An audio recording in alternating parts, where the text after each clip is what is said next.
Hello you lovely lot and welcome to my channel. I'm Katie and we are going to go beyond the box for UpCrate back in February. Now I'm sure you might have noticed with that particular box I did enjoy it quite a lot, and I did promise to do a picture of Finley and Clawdia in the same style.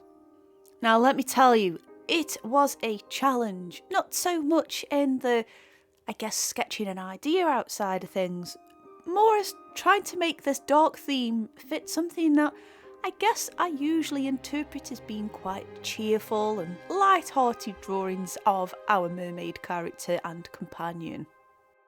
Now, I need to note that this isn't a true beyond the box in a sense. I had to use a larger piece of paper because even though they are A5, what we get in these boxes, and I'm quite happy to do them for the challenges, I do prefer to work on just something slightly larger. It just makes it a little bit easier for me to get those details in. Just like the February Beyond the Box for Scrawler Box, I am using the Stonehenge Aqua Hot Press, and that comes in a 300 GSM weight, and it's 10 inches by 10 inches. So I guess in a sense it's between A5 and A4, but in a square format, if that makes any sense. I also wanted to see how these paints would perform on a smoother surface and whether it affected any of the characteristics I noticed in the previous video, which I will leave a link for at the end of this video if you haven't watched it yet. And also, as well, if you're new here and you've made it this far into the video, why not hit that subscribe button, and if you do enjoy, give us a like, drop a comment down below. I would be very grateful for that. Anyway, let's talk about what's going on screen. So to begin with, I flooded the background with some water and tried it as a wet and wet technique like I would with gouache, I guess, and regular watercolours. And again, those granulating properties still came through, and I still find it really, I guess weird's the wrong word, but I'm going to use it anyway. I find it weird that an acrylic based paint granulates like that. It's not very often I use acrylics, and it's not very often at all I'll water them down to a point where they'll behave like a watercolour. So to see them granulate like that, especially on a smooth surface, it surprised me all the more. I mean, I guess the more I use these paints, the more I fall in love with them. And I do feel like at some point I might need to do a little comparison video between these acrylic gouache and some of the regular gouaches I have. So please let me know down below if you want me to do that, and I feel there may be a dragon theme if I go ahead. Now back to the granulation side. Even though it did, especially on the larger areas, I did actually find it was a little bit harder to work with on smaller areas of detail, especially the hair. I wanted to build some of those layers up, and I just found that the smoothness of the paper could be a little bit unforgiving, and I'm going to put that down to the faster drying time of this medium. After all, it's those acrylic properties, and unlike a true gouache, you can't bring it back to life with a fresh layer and blend it in a little bit. It's like once it's down, and you've got to keep building them layers up to smooth things out.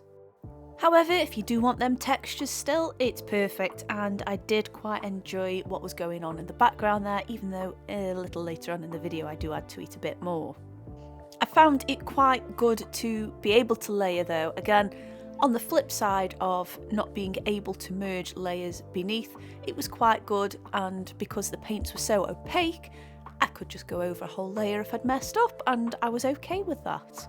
The giant clamshell that Finley is sitting in, for example, I did try and layer that up, watering down these paints, and I just was not digging that one bit. So to make it stand out a little bit more, I just went in with the full, well, I guess watering it down to the sweet spot, that amount on the background there, and it does look a lot more opaque, and that's fine. It just makes things stand out a little bit more from the background. So one of the challenges that I mentioned a little earlier on was trying to get this to look spooky, and it was hard. I mean, the colour scheme for Finley is all light colours, and I did try and make her hair a kind of dirty blonde, but it was still just coming through a little bit too cheerfully. So I thought, well, I can only fight it up to a point before it just looks like something else. I did find though that adapting the features again to work in that style was quite fun. And Finley's got, I guess, quite a softer face, how I normally draw her, so to, I guess, refine some of these things. For example, the eyes, I guess they weren't refined though, really. They were more simplified, and they were larger, and the pupils were smaller, and the iris was smaller, because that's just how the style works. Other features on the face, like her nose and mouth, were made smaller, and I guess that's just how the style works. For Clawdia, I thought I would work the opposite with her, so instead of giving her these giant eyes, which she normally has, and these softer features everywhere, I thought I would make her eyes a lot smaller and her claws a lot more pointier, and just changing up the shape of her body a little, and I think that worked really well. I thought the overall idea for this picture as well, having her sitting in a giant clamshell filled with an absolute trove of pearls, would just be a really nice way to showcase the materials a little further, and as well, I guess, to add a bit of a narrative in there. Plus, I like shiny things, so I can't see why Finley can't and Clawdia can't. And I kind of like as well how Claudia's just holding up this giant pearl and just admiring it. I don't know, it just sets a nice scene. So speaking of the pearls, I thought I would go for a slightly pinkish tone there. Again, I kind of made it a little bit, I guess, on the mauve side of things, but that was just the foundation point, and whilst that was drying, it was time to add some details. Now personally, I'm not a huge fan of gel pens unless they're the white ones, because they are useful. If I'm going to draw details in, I do prefer to use a liner pen like a Sakura or a uni pen.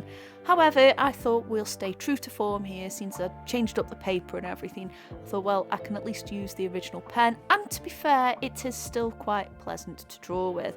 I actually found it a lot easier to use on a smoother watercolour surface. I didn't feel like it was sort of lining into the grooves of the paper, it just sort of went on beautifully. As it came to adding another layer of depth to these pearls, I just loosely added in some purpley blue tones in there, and again, I didn't keep it uniform, I just added it in certain areas, I guess to suggest where light's going to catch things differently.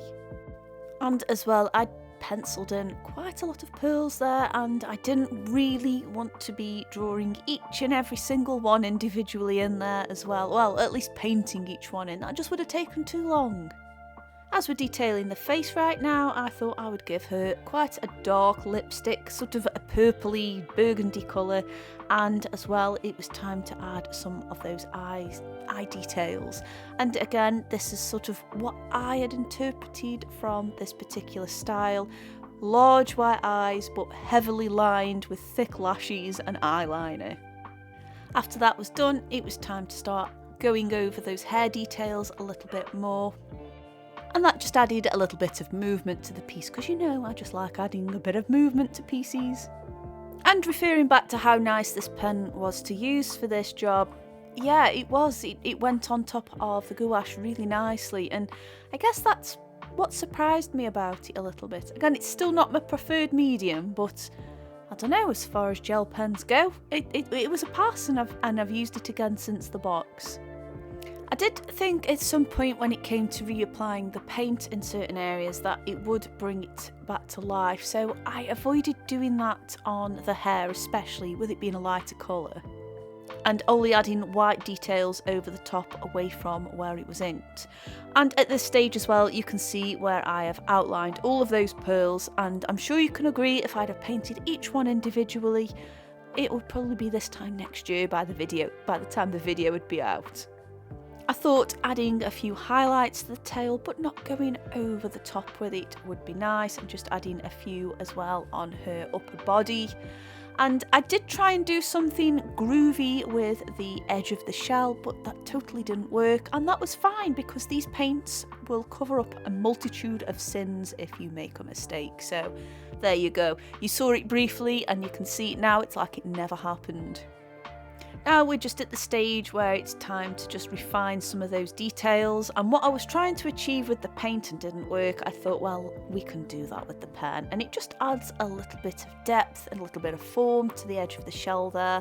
And I thought, since as it was in a particular style, we weren't going for too much realism here, so I thought a bit of cross-hatching would just add some of those textures, some of those rib textures you get on giant clamshells.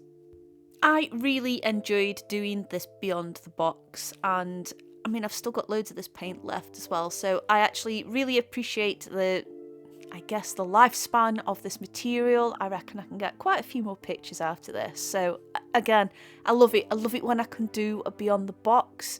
It just means that it helps you guys get the most out of yours. I know some of the boxes only provide one project's worth because it might be a wild material that no one's used before and it's just an introduction, but I do love it when I get a lot of usability out of something. Anyway, here we are, the final piece. I hope you like it. I hope you enjoyed watching me create it and me explain the thought process behind it. There should be the UpCrate video on screen now, as well as another one that I think you're going to like. Of course, thank you so much for watching. I do appreciate you all, and I'll see you on the next video. Bye!